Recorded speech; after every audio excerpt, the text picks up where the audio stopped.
So வணக்கம் மக்களே, இது என்னோட ஃபஸ்ட்டு வீடியோ. இந்த வீடியோ ஏன் திடீர்னு இப்போ ஸ்டார்ட் பண்ணியிருக்கோம் அப்படின்னு பார்த்தீங்கன்னா, நமக்கிட்ட திடீர்னு ஒரு அனௌன்ஸ்மெண்ட் வந்துருச்சு. என்ன அனௌன்ஸ்மெண்ட் பார்த்தீங்கன்னா, NTPC இன்னும் 1 monthல ஸ்டார்ட் ஆக போகுது. ஸோ இங்கே நிறைய பேர் என்ன பண்ணியிருப்பீங்க, பிகினர்ஸாக இருப்பீங்க, இன்டர்மீடியேட்டாக இருப்பீங்க, ஆல்ரெடி பண்ணி ரிப்பீட்டர்ஸ் நிறைய பேர் இருப்பீங்க.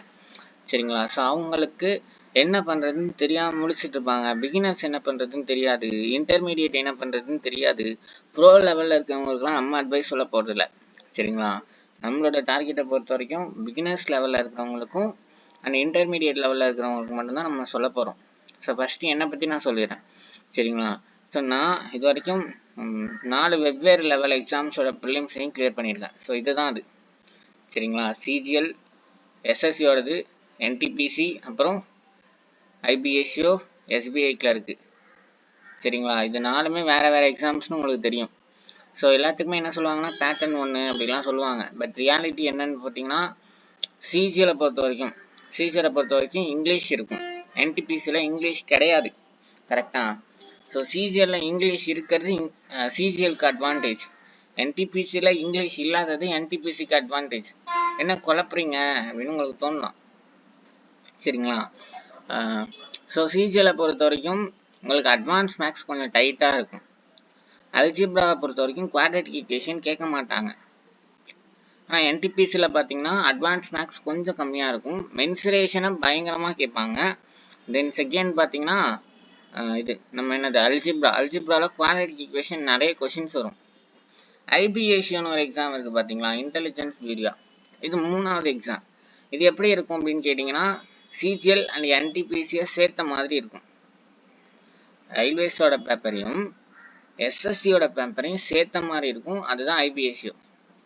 பேங்கிங்கை பொறுத்த வரைக்கும் இந்த 3 எக்ஸாமுக்கும் அப்பாற்பட்டது. உங்களுக்கு ஸ்கில்லோ இல்லை மற்றதோ தேவையா அப்படின்னு கேட்டிங்கன்னா, ஸ்பீட் ஸ்கில் உங்களுக்கு தேவை. நிறைய கால்குலேஷன் ட்ரிக்ஸ் தெரிஞ்சிருக்கணும், வேகமாக கால்குலேஷன் போட தெரிஞ்சிருக்கணும். சரிங்களா? ஸோ இப்போது இந்த 4 எக்ஸாம்ஸோட ஸ்ட்ராட்டஜியும் எனக்கு தெரியும், எப்படி படிக்கணும்னு எனக்கு தெரியும். ஸோ அதனால தான் நான் உங்களுக்கு என்ன பண்ண போகிறேன் அப்படின்னா, 30 days நம்ம ஸ்ட்ராட்டஜியை பார்க்க போகிறோம். வீடியோவை ஸ்கிப் பண்ணாமல் பாருங்கள். சரிங்களா?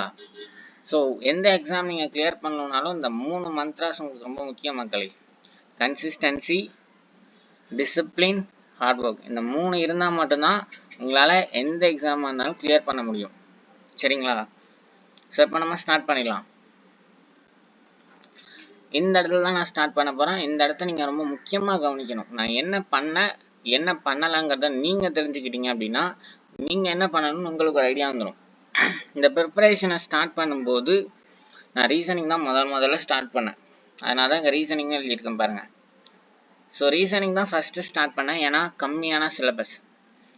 5 நாள் நான் என்ன பண்ணேன் அப்படின்னா, ரீசனிங்கில் ஒரு 20 to 25 டாபிக்ஸ் இருக்குது அப்படின்னா, அந்த 25 டாபிக்ஸோட பேஸ் என்னன்னு கற்றுக்கிட்டேன். இப்போ பிளட் ரிலேஷன் ஸ்டார்ட் ஆகுது. பிளட் ரிலேஷனில் எத்தனை டைப்ஸ் இருக்குது, ஓகேங்களா? ஸோ அந்த டைப்ஸை தெரிஞ்சுக்கிட்டேன், அதை எப்படி சால்வ் பண்ணணும்னு தெரிஞ்சுக்கிட்டேன். இந்த மாதிரி 25 டாபிக்ஸ்க்கும் ஒரு நாளைக்கு 5 டாபிக்ஸாக எடுத்து முடிச்சுட்டு என்ன பண்ண ஆரம்பிச்சிட்டேன் அப்படின்னா, டெய்லியும் டெஸ்ட் போட ஆரம்பிச்சிட்டேன். இதான் 30 days 30 டெஸ்ட்டு. இந்த 30 நாள் டெஸ்ட் முடிகிற வரைக்கும் ரீசனிங்கில் செக்ஷனல் டெஸ்ட் நான் போடுறேன். என்னோடய மார்க்ஸை நான் எப்போவுமே பார்த்ததில்லை. மக்களே. டெஸ்ட்டு மட்டும்தான் நான் போடுவேன். சரிங்களா? 30 நாள் கழிச்சு என்ன ஆச்சு அப்படின்னா, டெஸ்ட்டில் என்னோட மார்க்ஸ் எவ்வளோ வருதுன்னு பார்த்தீங்கன்னா 50 out of 50 வர ஆரம்பிச்சிருச்சு. சரி, மார்க் டெஸ்ட்டில் வரும், இதெல்லாம் நார்மல் தானேன்னு உங்களுக்கு தோணலாம். SSC CHSLலையும் நான் 50 out of 50 எடுத்துட்டேன். ரீசனிங்கில் 50 out of 50 எடுக்கிறது ஈஸி தானேன்னு உங்களுக்கு தோணலாம். ஒரு ரியல் எக்ஸாமில் எந்த சப்ஜெக்டில் நீங்கள் 50 out of 50 எடுத்தாலுமே அது பெரிய விஷயம்தான். சரிங்களா? ஸோ இப்போ மேக்ஸ்க்கு வருவோம். மேக்ஸுக்கு நான் என்ன சோர்ஸ் யூஸ் பண்ணேன், அதை எப்படி நான் கற்றுக்கிட்டேன் அப்படிங்கிறத நான் பின்னாடி சொல்கிறேன். ஆனால் நான் என்ன பண்ணலன்னு சொல்லிடுறேன். மேக்ஸோட டெஸ்ட் வந்து இப்போ ரீசனிங்க்கு நான் எப்படி டெஸ்ட்டு போட்டனோ அந்த மாதிரி மேக்ஸுக்கு நான் டெஸ்ட்டாக போடலை. இது முதல் தப்பு. அதுக்கப்புறம் என்ன ஆயிடுச்சு அப்படின்னா, நான் ஃபஸ்ட்டு டைம் எக்ஸாம் எழுத போகும்போது நான் 60% சிலபஸ் மட்டும் தான் கவர் பண்ணியிருந்தேன். இப்போ நான் 60% சிலபஸோட கவர் பண்ண போகும்போது என்ன ஆகுதுன்னா, ஒரு கட் ஆஃப் 120 இருக்குன்னு வச்சுக்கோங்க. நான் வந்து ஒரு 115 எடுக்கிறேன் அப்படின்னா, மிச்சம் இருக்கிற 5 மார்க்கை நோக்கி தான் நான் ஓட ஆரம்பிக்கிறேன். அப்போ சிலபஸை கவர் பண்ணலான்னு கேட்டால் இல்லை. இந்த இடத்துல நான் உங்களுக்கு சொல்ல வர்றது, எந்த எக்ஸாம் படித்தாலும் சிலபஸை ஒரு 90% கவர் பண்ணுற வரைக்கும் கொஞ்சம் வெயிட் பண்ணுங்கள். சிலபஸை ஒரு 90% கவர் பண்ணுற வரைக்கும் கொஞ்சம் வெயிட் பண்ணுங்கள். மூணாவது விஷயம், நான் ஜிஎஸ்ஸை டெஸ்ட்டாக போடாமல் விட்டுட்டேன். படித்தேன், திரும்ப திரும்ப படித்தேன். ஆனால் நான் படித்தது கரெக்டாக இல்லையான்னு நான் தெரிஞ்சுக்கல. இதெல்லாம் நான் மெயின்ஸில் பண்ண தப்பு. ப்ரிலிம்ஸில் நான் அந்த தப்பு பண்ணலை. சரிங்களா? இப்போ நேராக நான் வந்து எதுக்காக இந்த வீடியோ பார்க்க வந்தீங்களோ அதுக்குள்ளே வந்தா. ஸோ முக்கியமான சோர்ஸ், நீங்கள் எஸ்எஸ்சியாக இருந்தாலும் சரி, ரயில்வேஸாக இருந்தாலும் சரி, மேக்ஸை பொறுத்த வரைக்கும் தாராளமாக அரித்மெட்டிக்காக இருக்கட்டும், அட்வான்ஸாக இருக்கட்டும், ரெண்டுத்துக்குமே நீங்கள் என்ன பண்ணலாம் அப்படின்னா பினாக்கல் புக்கை கண்ணை மூடிட்டு யூஸ் பண்ணலாங்க. நான் இந்த பினாக்கல் புக்கை ஒரு 5 வாட்டியாவது சால்வ் பண்ணி பார்த்துருப்பேன். எல்லா ஆன்சர்ஸும் என் மண்டைக்குள்ளேயே ஆயிடுச்சு. சரிங்களா? ஸோ மேக்ஸை பொறுத்த வரைக்கும் தாராளமாக நீங்கள் பினாக்கல் யூஸ் பண்ணலாம். இங்கிலீஷை பொறுத்த வரைக்கும் ஒரு சோர்ஸ் தான், பிஒய்க்யூ. அது இல்லாமல் இங்கிலீஷ் மதியம் அப்படின்னு சொல்லிட்டு ஒரு குரூப் இருக்கும். அதில் கொஸ்டின்ஸ் பேப்பர்லாம் கொடுப்பாங்க. சரிங்களா? ஸோ கொஞ்சம் கொஞ்சமாக படித்து இன்க்ரீஸ் பண்ணிக்கிட்டது தான். ரீசனிங்கை பொறுத்த வரைக்கும் இதுக்கு ஒன்றே தான் சொல்யூஷன். நீங்கள் டெய்லியும் ஒரு 2 செட்டு பிஒய்க்யூ டெஸ்ட்டாக போட்டுக்கிட்டே இருக்கணும். உங்களுக்கு அந்த மார்க் வர வரைக்கும் கான்செப்டுவலாக நீங்கள் ஸ்ட்ராங்காக இருக்கலாம். ப்ராக்டிஸ் வேணும். சரிங்களா? ஜிஎஸை பொறுத்த வரைக்கும் 3 பார்ட் இருக்குது. என்னென்ன? Static GK. நான் கொஞ்சம் வேகமாக போகிற மாதிரி இருக்கும். நம்ம டைம் கொஞ்சம் குறைச்சிக்கிட்டா தான் நல்லாயிருக்கும். புரியுதுங்களா உங்களுக்கு? ஸோ ஜிஎஸை பொறுத்த வரைக்கும் 3 பார்ட்டு. இது general awareness, static GK, current affair. Current அஃபேருக்கு நான் சஜஸ்ட் பண்ணுற சோர்ஸ் பார்த்தீங்கன்னா இண்டோலோகஸ். சரிங்களா? ஜிஎஸ்க்கு நான் ஸ்டாட்டிக் ஜிகேக்கு நான் சொல்கிற சோர்ஸ் வந்து பார்த்தீங்கன்னா லூசன் அண்ட் ஹரிஹன் புக். ஏதாவது ஒரு புக்கை எடுத்துக்கோங்க. இதுதான் மந்த்ராஸ். ஓகேங்களா? ஏதாவது ஒரு புக்கை எடுத்துக்கோங்க. அந்த ஒரு புக்கை எக்ஸாம் போகிற வரைக்கும் திரும்ப படிச்சுக்கிட்டே இருங்க. நிறைய புக்ஸை தயவு செஞ்சு சேஸ் பண்ணாதீங்க. லூசன்ட்ல இன்ஃபர்மேஷன் இருக்கும், ஹரிஹன்ல இன்ஃபர்மேஷன் இருக்கும். அந்த மாதிரி மாற்றிலாம் படிக்காதீங்க. ஒரு புக்கை எடுத்துக்கோங்க, அது திரும்ப படிங்க. சரிங்களா? சோர்ஸ் இது வரைக்கும் எல்லாருக்கும் தரவாயிடுச்சா? ஸோ நெக்ஸ்ட் போகிறேன். இப்போ தான் முக்கியமான விஷயம், strategy. 30 days strategy for beginners. நீங்கள் இப்போ தான் ஒரு 3 மாதமாக படிக்கிறீங்க, இல்லை இப்போ தான் படிக்கவே ஸ்டார்ட் பண்ணிக்கிங்க அப்படின்னா நான் சொன்ன மாதிரி ரீசனிங்கை ஃபஸ்ட்டு எடுத்துக்கோங்க. ரீசனிங்கை முதல்ல ஒரு 5 நாள் எல்லாத்தையும் கற்றுக்கிட்டதுக்கப்புறம் நீங்கள் பண்ண வேண்டியது, நெக்ஸ்ட்டு 15 daysக்கு நீங்கள் என்ன பண்ணணும்? டெய்லி 2 டெஸ்ட்டாக போட ஆரம்பிச்சிடணும். பிஒய்க்யூலேருந்து 2024 ஆர்ஆர்பி என்டிபிசி கிராஜுவேட்டோட பிஒய்க்யூஸை எடுத்து சால்வ் பண்ண ஆரம்பிச்சிடுங்க. இந்த டெஸ்ட்டை சால்வ் பண்ணுறதுனால உங்களுக்கு என்ன ஆகும்னு நான் பின்னாடி சொல்கிறேன். இவ்வளோ ஏன் சொல்லிக்கிட்டே இருக்க அப்படின்னு சொல்லிட்டு. அதுக்கப்புறம் மேக்ஸு. இதுக்கு நான் உங்களுக்கு ஒரு சர்ப்ரைஸ் வச்சுருக்கேன். இந்த வீடியோவோட எண்டில் நான் சொல்கிறேன். சரிங்களா? 50 கொஷின், அதாவது என்டிபிசி கிராஜுவேட்டில் உள்ள அந்த டெஸ்ட் இருக்குது பார்த்தீங்களா, அதில் 50 கொஷின்ஸ் மாடல் மட்டும் நீங்கள் எடுத்து சால்வ் பண்ணணும். அப்போ தான் உங்களால் இந்த கொடுத்த டைமுக்குள்ளே சிலபஸை முடிக்க முடியும். எனக்கு என்டிபிசி கிராஜுவேட் கட்டாயம் வேணும், எனக்கு வேறு சாய்ஸ் இல்லை, நான் பண்ணி தான் ஆகணும்னு நினைக்கிறவங்களுக்கு தான் இந்த அட்வைஸ். சரிங்களா? அப்புறம் பிகினர்ஸாக இருக்கீங்க அப்படின்னா சிஏவை தயவு செஞ்சு டச்சே பண்ணாதீங்க. என்ன காரணம்னா சிஏ வந்து ஒரு அன்பிரடிக்டபிள் கேம் தாங்க. நீங்கள் 3 மாதம் படிச்சுட்டு போனீங்கன்னா அவங்க 6 மாதத்துலேருந்து கொஷின் கேட்பாங்க. நீங்கள் 6 மாதத்தோட படிச்சுட்டு போனீங்கன்னா அவங்க 1 வருஷத்தோட படிச்சுட்டு போவாங்க. நீங்கள் 1 வருஷத்தோட படிச்சுட்டு போனாலும் நீங்கள் படித்த சோர்ஸ்லேருந்து எத்தனை கொஷின் கரெக்டாக வந்திருக்கும்னு தெரியாது. ஸோ சிஏங்கிறது ஒரு ட்ராப் மாதிரி. இதை நான் பிகினர்ஸ்க்கு ரெக்கமெண்ட் பண்ண மாட்டேன். ஸோ நீங்கள் ஜிஎஸ்ஸை ஃபஸ்ட்டு ஸ்டார்ட் பண்ணணும். ஜிஎஸ் ஸ்டார்ட் பண்ணால் பாலிட்டி, ஜாகிரஃபி, அப்புறம் இன்னொரு சப்ஜெக்ட் என்னது, ஹிஸ்டரி. இந்த சப்ஜெக்ட், இந்த 3 சப்ஜெக்டை மட்டும் தான் நீங்கள் ஃபஸ்ட்டு ஸ்டார்ட் பண்ணணும். சரிங்களா?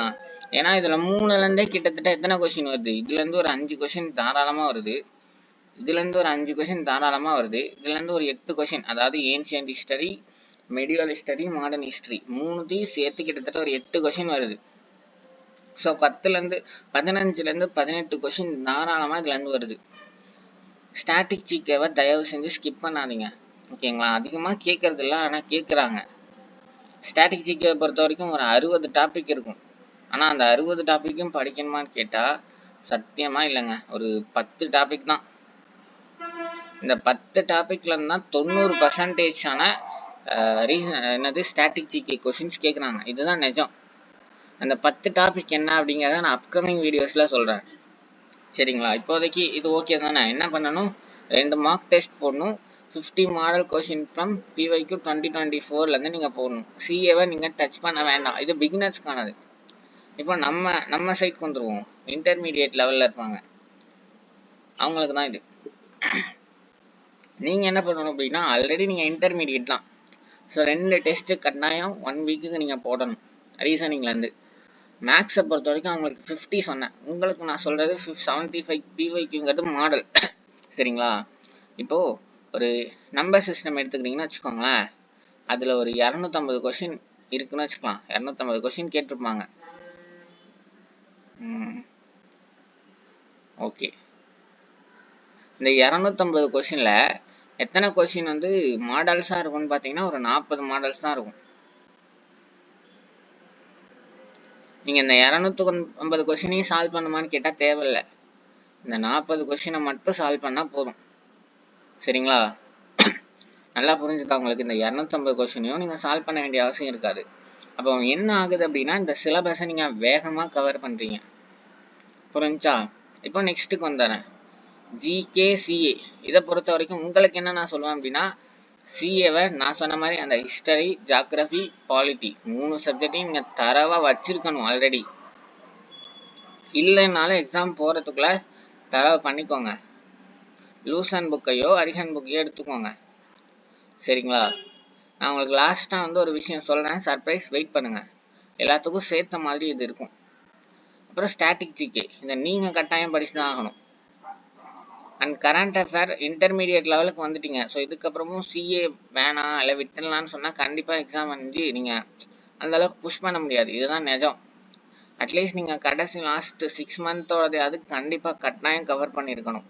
இல்லைன்னா ரொம்ப கஷ்டம். சரிங்களா? ஸோ இந்த 30 டேஸுங்கிறது உங்களுக்கு ஒரு வார் மூட் மாதிரி இருக்கணும். நீங்கள் பண்ணியே ஆகணும். Okay, so last but not least என்ன நான் சொல்ல போகிறேன் அப்படின்னா, எதுவுமே இங்கே இம்பாசிபிள் கிடையாது. நான் உங்களுக்கு ஃபஸ்ட்டு ஸ்டார்டிங் பேஜில் எஸ்பிஐ கிளர்க்கை நான் கிளியர் பண்ணேன் அப்படின்னு காமிச்சிருந்தேன். சரிங்களா? நான் ஃபஸ்ட்டு எஸ்எஸ்சிக்கு ப்ரிப்பேர் பண்ணுவேன். ஸோ எனக்கு ரயில்வேஸ் பற்றி எதுவுமே தெரியாது. சும்மா போய் எழுதுனேன், அது கிளியர் ஆகிடுச்சு. அப்போ எஸ்எஸ்சி தான் என்னோடய பேஸாக இருந்துச்சு. நான் பேங்கிங்கோட ப்ரிலிம்ஸை கிளியர் பண்ணும்போது, அதாவது நீங்கள் நல்லா புரிஞ்சுக்கணும், எஸ்எஸ்சியில் பசில்ஸே கிடையாது, மெயின்ஸில் தான் ரேராக வரும். ரயில்வேஸில் பசில்ஸ் ப்ரிலிம்ஸ்லேயும் வரும், மெயின்ஸ்லேயும் வரும். பேங்கிங்கே பசில்ஸில் தான் ஓடும். சரிங்களா? ஸோ 10 டேஸில் நான் வெறும் 10 டேஸ் தான் எடுத்துக்கிட்டேன். பேங்கிங் பற்றி எதுவும் தெரியாது. எஸ்எஸ்சி ரயில்வேஸோட பேஸை வச்சுக்கிட்டு 10 டேஸில் எஸ்பிஐ கிளர்க்கோட ப்ரிலிம்ஸ் கிளியர் பண்ணேன். அதுக்கு என்ன ரீசன்னு பார்த்தீங்கன்னா, டே அண்ட் நைட் நிறைய டெஸ்ட் போட்டேன்.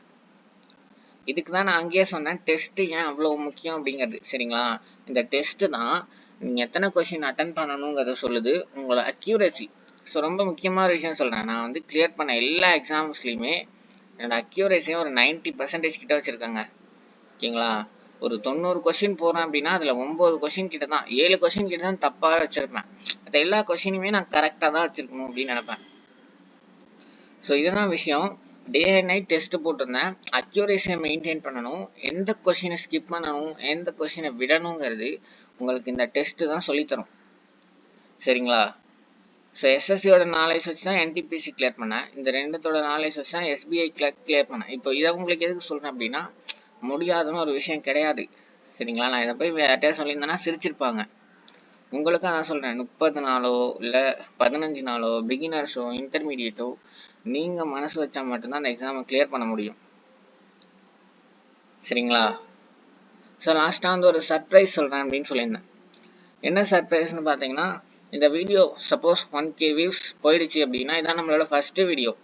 ஸோ 1K வியூஸ் போயிடுச்சு அப்படின்னா நான் உங்களுக்கு A to Z max PYQ சீரீஸை ஸ்டார்ட் பண்ணுறேன்.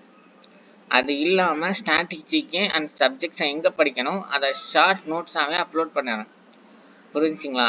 ஸோ இந்த வீடியோ 1K வியூஸ் போனுச்சுன்னா மட்டும் நான் உங்களுக்காக கண்டிப்பாக என்ன பண்ணுறேன் அப்படின்னா, இந்த A to Z max PYQ 2024ஓட கிராஜுவேட்டோட லெவல் தான் இருக்கும். இதில் உங்களுக்கு நான் என்ன கொடுக்க போகிறேன்னு பார்த்தீங்கன்னா, மாடல்ஸ் கொஷின் பேப்பர் தான். இப்போ நான் சொன்னேனே, நம்பர் சிஸ்டம்னா ஒரு 40லேருந்து 30 மாடல்ஸ்குள்ளே தான் இருக்கும். அதை நீங்கள் பார்த்துக்கிட்டாலே போதும், மற்றதை ஈஸியாக கவர் பண்ணிடலாம். ஸோ அதை எக்ஸாம் பேஸ்டு அப்ரோச்சஸில் ஷார்ட்கட்னு உங்களுக்கு நான் சொல்லித்தர போகிறேன். புரிஞ்சுங்களா? அண்ட் உங்களுக்கு இது வரைக்கும் நீங்கள் ஸ்கிப் பண்ணாமல் பார்த்து உங்களுக்கு இந்த வீடியோ பிடிச்சிருந்துச்சி, இந்த அட்வைஸ் உங்களுக்கு ஓகே அப்படின்னா நீங்கள் தயவு செஞ்சு ஒரு லைக் போடுங்க. அண்ட் நான் சொன்ன மாதிரி லாஸ்ட் பட் நாட் லீஸ்ட்டுங்கிற மாதிரி இந்த 30 நாள் நான் வந்து ட்ரை பண்ண போகிறேன். வாட் எவர் ஹேப்பன் நான் பார்த்துக்கிறேன் அப்படின்னு நினைக்கிறவங்க என்ன பண்ணணும் அப்படின்னா கமெண்ட்டில் ஸ்டார்ட்னு சொல்லி கமெண்ட் பண்ணுங்கள். சரிங்களா? எல்லாருக்கும் தேங்க்யூ.